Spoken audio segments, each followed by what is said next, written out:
That's it. Nothing fancy ever. Fundamentals. You guys something. Awesome.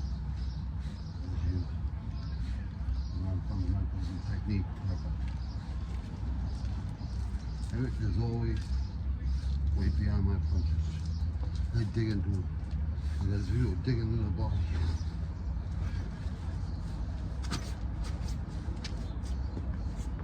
We almost leave him. Someone's falling over. Sitting down too much. And you don't want to do that because then you fall down. But, let's be honest. You're on a body, right? You're kind of leaning, you got weight on them. You don't carry your muscle, your fucking weight. Muscle weighs more than fat.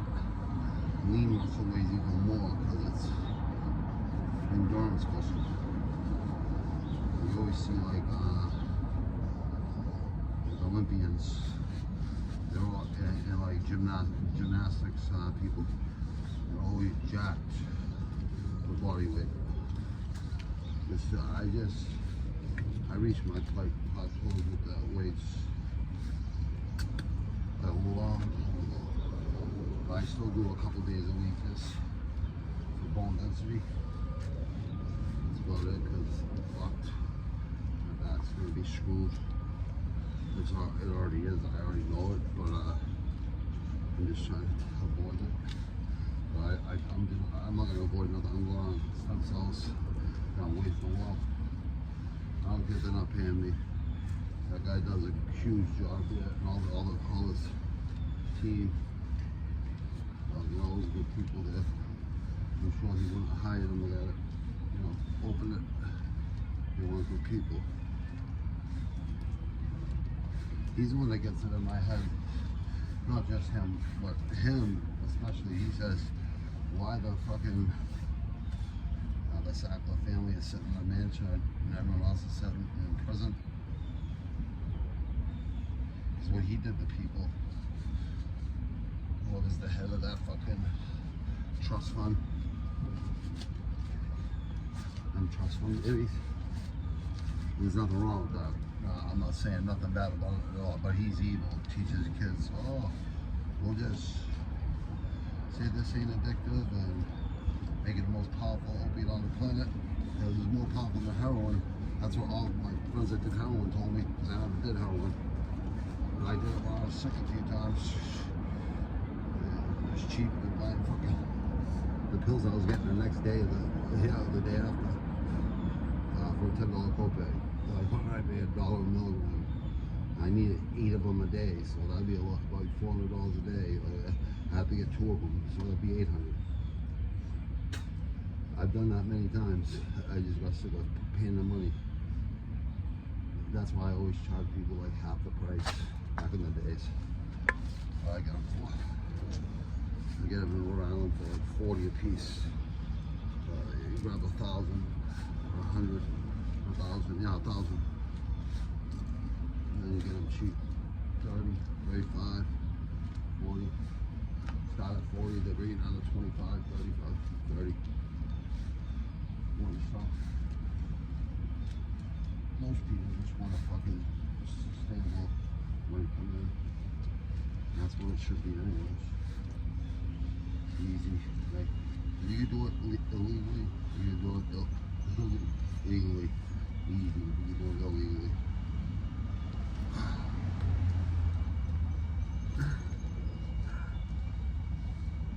I'm not trying to throw fast punches because you got 3 pounds.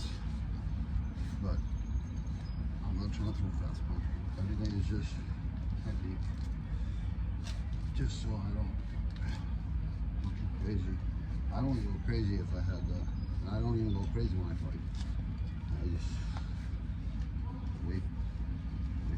Or if they come 2 feet in front of you like that, with that animosity, they're gonna get clipped because I can't let someone get that close to me without them paying for it with animosity. So remember what that means. If, you know, feeling, I don't feel threatened. I feel fucking fortunate that I get to fucking beat someone's ass because they're stupid. But honestly, like, one of the sparring and everything is the best. That's the best brotherhood next to people you work with and make money with, you know. Next to that, and friendships, you know, deep friendships, dear friendships that you have when you were a young kid, all the way up to one day pass away or went somewhere else. That shit probably bothers a lot of people. I know it bothers me. I lost like 75 dear friends from around here. But we all hung 10 blocks away on Bruce Corner. That's where we hung, like 80s and 90s. Well, 80s. 70s was around there, 80s was on Bruce Corner, and the 90s was Coke on the Water Street, in the bars, and then in the private clubs down there in Rhode Island, and Foxwoods. Just all nice places. Club Fantasy, all these good places, like when you were young, you know, stupidity, young, people need to get paid. I didn't sit in one place and sell drugs and shit when I was selling drugs. I always moved because I'd always get beeps, pages, and they would lead me into 5, 10 other people who always like just did it. And you would be surprised when you run into. You see people that you would never expect to be there. It's crazy. Like in those days. And I'm sure it's the same way these days too. I'm sure it is. People so that they see people they never thought they'd see there partying and shit or whatever. Just roll, snap, snap, snap, snap, snap.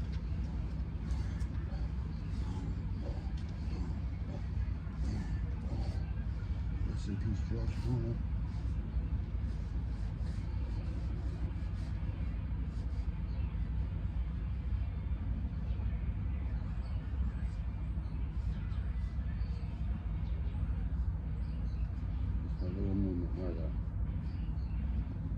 Balance. So we'll move right up. You see punches coming, you use your shoulder as a blocker. Go right in the ball. Always coming. What's coming? Unless you're setting something up. Don't count it. You don't have to count it off every punch, but you should. But sometimes, you know, if you're trying to set something up, don't count it. Let them think they got you figured out. I say the best way to always do it is put pressure on people all the time. They're gonna make a mistake. Even the best fighters, like the best fighters I spar with were the best fighters. Like the best guys that were in the ring locally, I spar with all the time, and they were really good to spar with, honestly, because they were my dear friends, a lot of them. And the other guys all respected me because I never, you know, they know I'm not treating my own but I'm not kissing them. I'm just being confident in myself, and I know what I've seen and was said to me. You know, we went 50-70%. I was never trying to hurt them, they were never trying to hurt me because they had fights coming up. I wasn't fighting pro because I had to work. I'm like, I'm not fighting. I'll fight amateur and fucking for charity and shit like that. That's it. Because if I can't eat, sleep, and breathe boxing or fighting, then I'm not gonna do it. You know what I mean? It's just, I think that's real important. You need to. That's all. You need to focus on your opponent or getting ready for that call, to answer that call and say yes, anytime, any place. And that's. You can't say, oh, I need to go to 6-week training camp. Oh, no, you need to fight.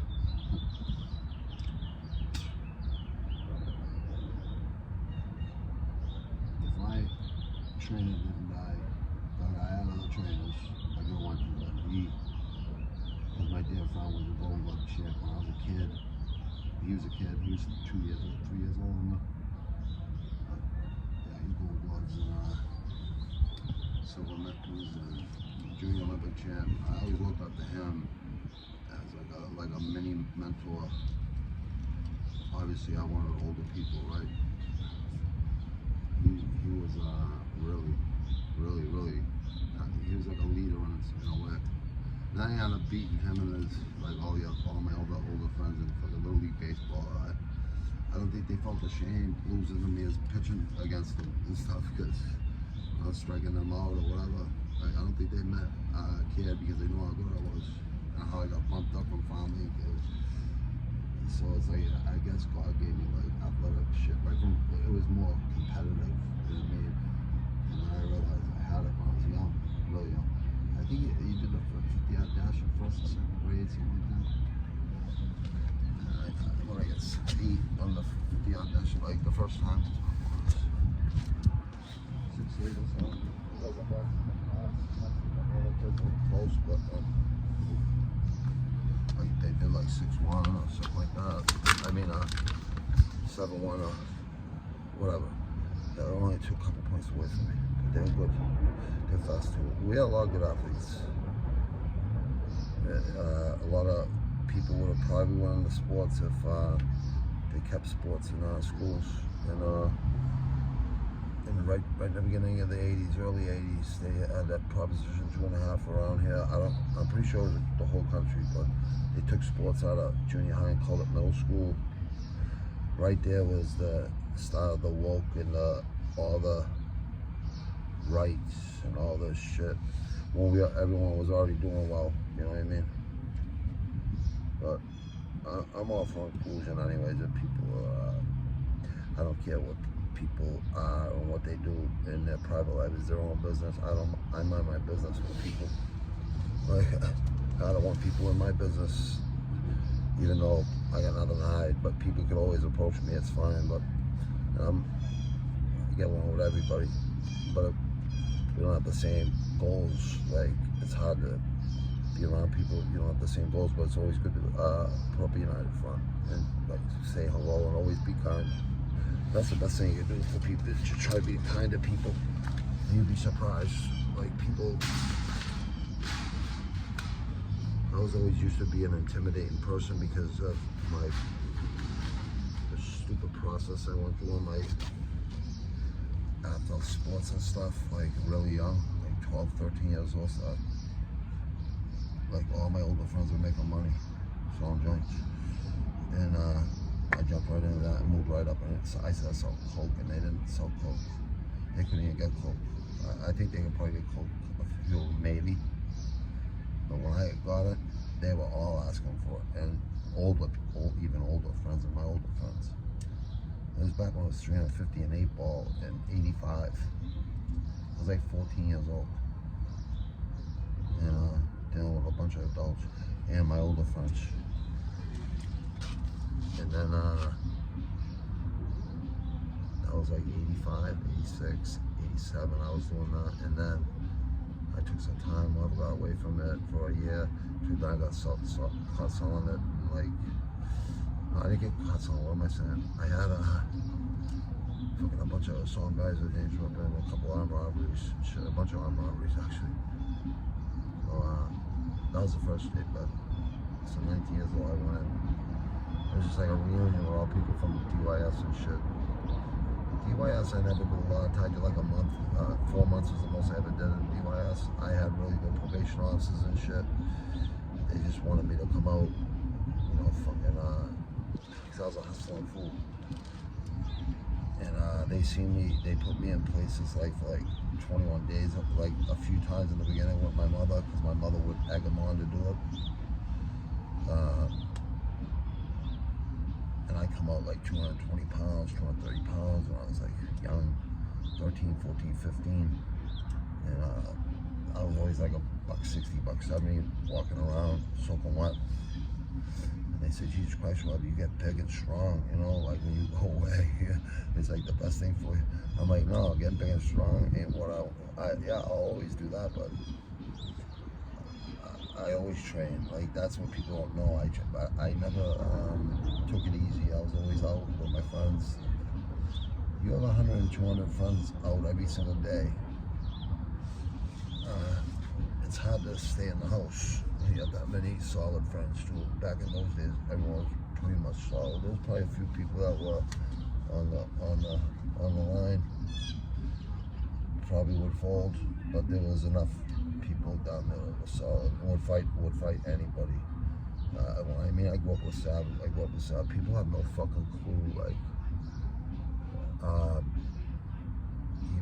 even wicked outnumbered. And we had a lot of people down there, but sometimes there would only be a few of us left late at night and early in the morning.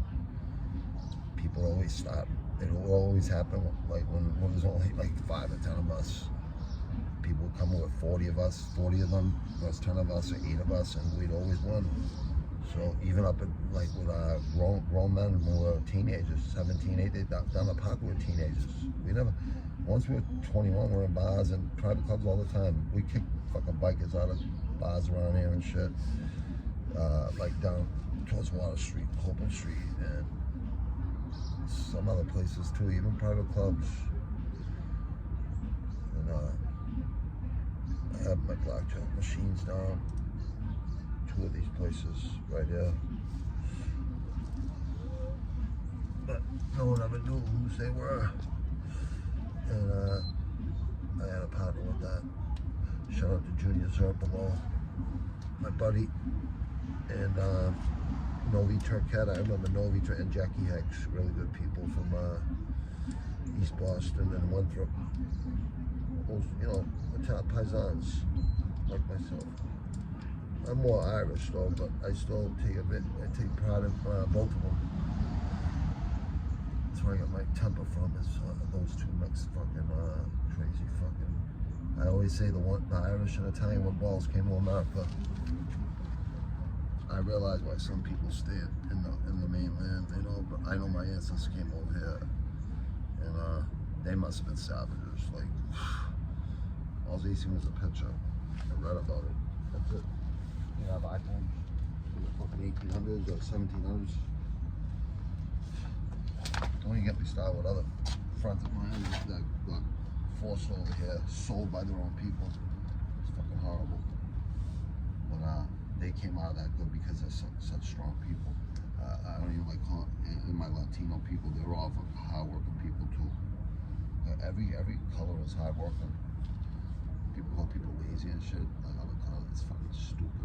People are really stupid. Like, really stupid.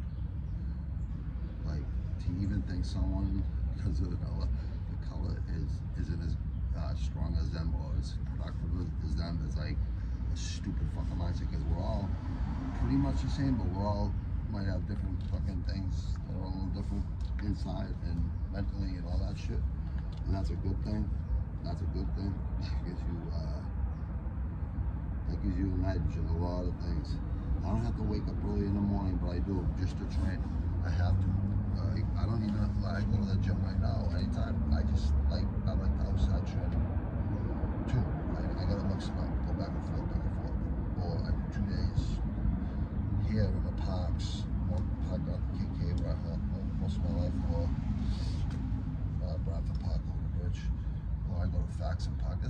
place I go, but I'd rather go to Kincaid most of the time. Just because I'm used to being down there. But yeah, I think the outside's so much better. You breathe more fresher air, even though it's the city air, it still sucks. But I mean, we got trees in our back there, we got a little bit of forest back there, probably about a fucking, probably about I don't even know. That's so small back there, I wouldn't even know how to fucking measure that. Like in square foot. It wouldn't be square miles. It's not square, it's not even a square mile. Charlestown's a square mile. Where a lot of my older friends come from, the older generations. I don't know if they're gone. I don't know if they're, I haven't seen them since the mid-90s and the early 90s. In the late 80s.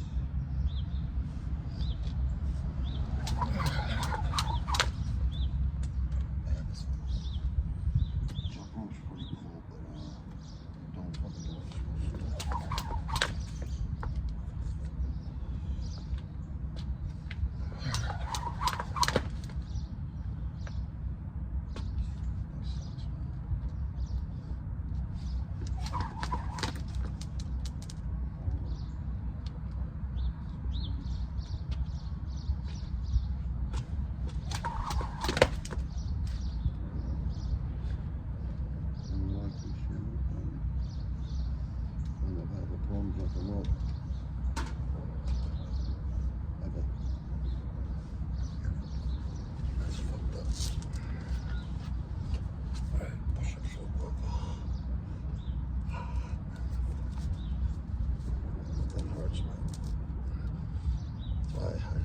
Unless I do it with bare feet, then I'll jump no matter what.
Small little irritable cuts and shit. Yeah, like whatever the most painful thing to me.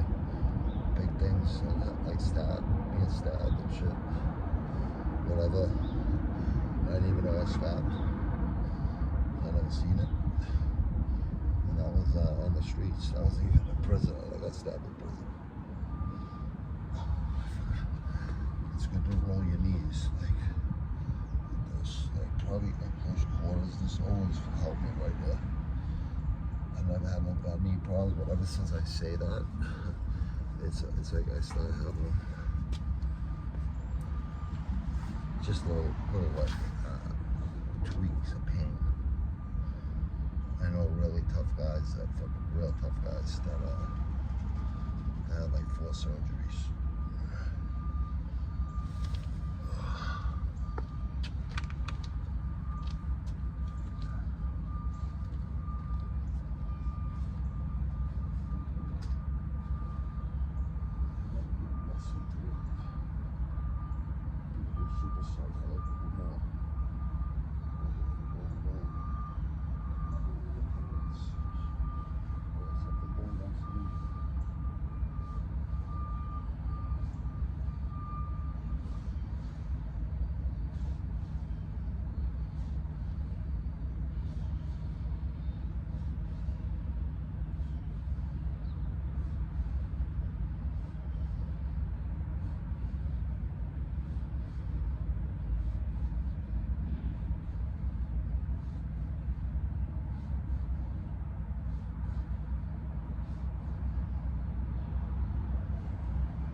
Shout out, these ain't that really bad out.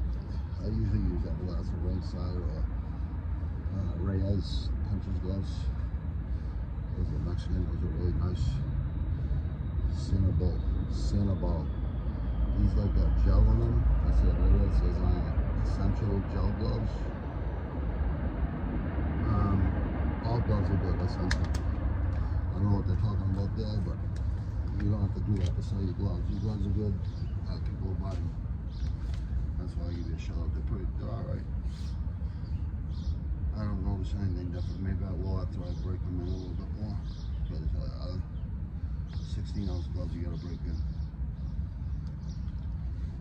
When you box, you're boxing with 12 and 10 and 8 sometimes.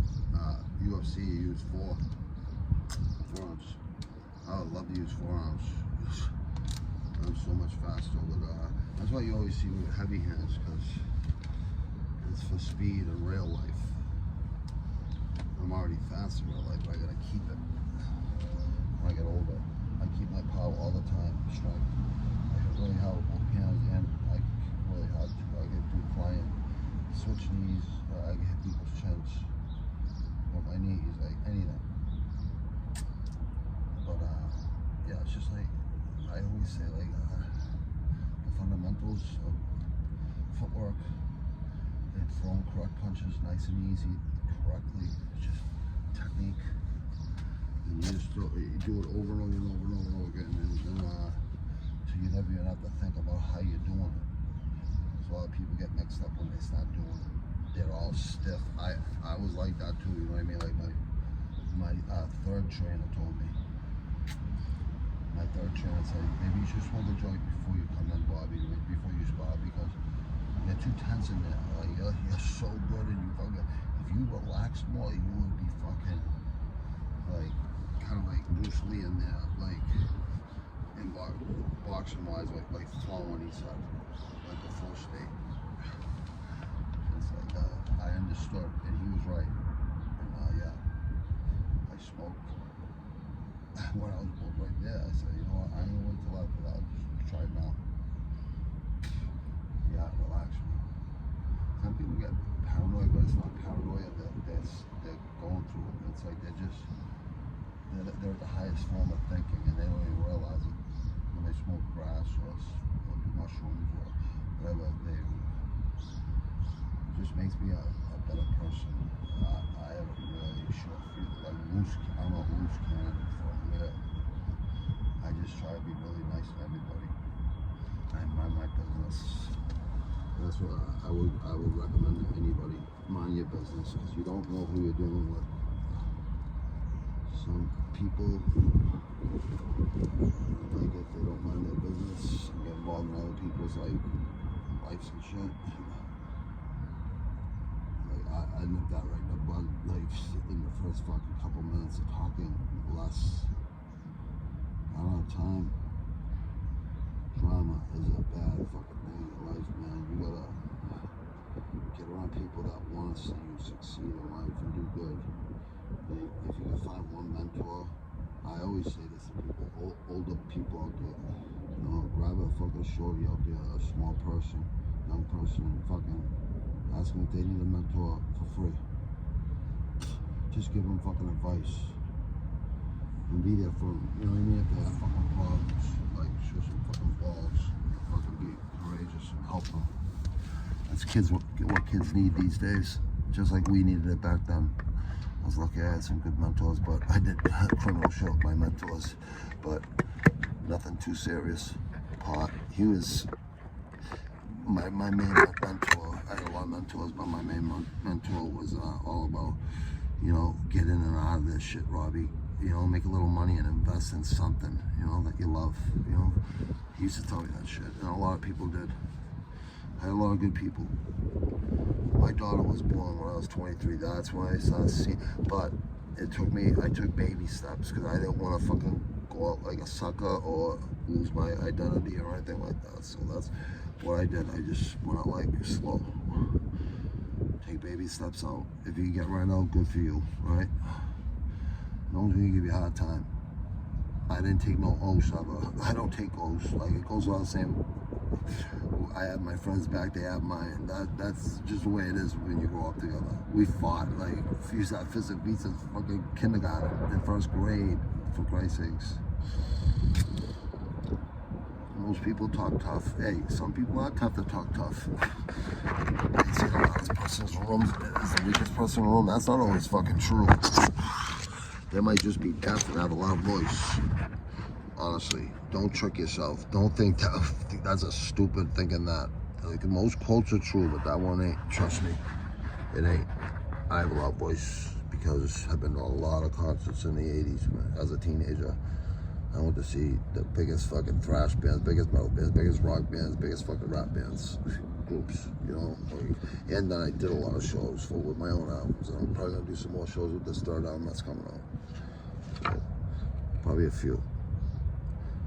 I got my people paid to do those shows. They had to pay to do shows, those people. they never got paid to do shows, ever. And when I got them paid, they were like surprised. And I was happy they were surprised, you know, because they made $100, $200 each one.